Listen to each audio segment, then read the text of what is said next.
দের ভাই এবারে স্কুলে ঠিক সময় মতো পাড়ায় না পারিলে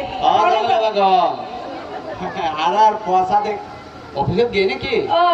ইতি তো বেইনা 7টা বাজে ওই অফিসে গিয়ে আর ফোর তো বেশি পরিশ্রম পুরো অনেকটা হতা হইতে থাকতে আর পরে তো বিয়া দেন দরকার তুই কি হ ও আর তো বয়স হইয়ে কত চটে করে ঘরে বালাতে ইনকাম করে ইতারে বিয়োগ গরম যায় কোনো সমস্যা নাই আই ঠিক আছে আমি চিন্তা করি জের ফাসাই বাতে কম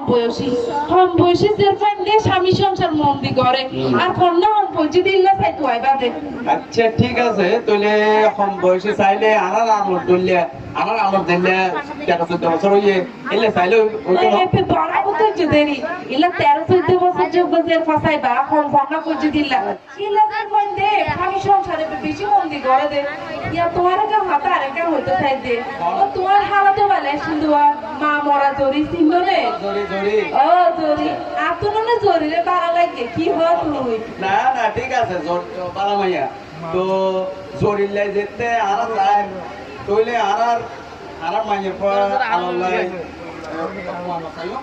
তোমার মাথা ঠিক আছে রে তুই কি হইতো সাথে আমার মারবি ঠিক আছে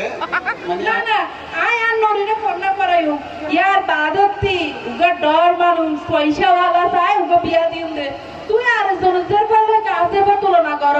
আর জনদের পর তোরও তো না আছি কেন ভাবি জরি পরের ঘরের মেয়ে বলে ওর কি কোনো সকাল লাভ নেই ওর কি কোনো ইচ্ছা অনিচ্ছা থাকতে পারে না আর জরির কি নিজস্ব কোনো মতামত প্রকাশও করতে পারবে না আপা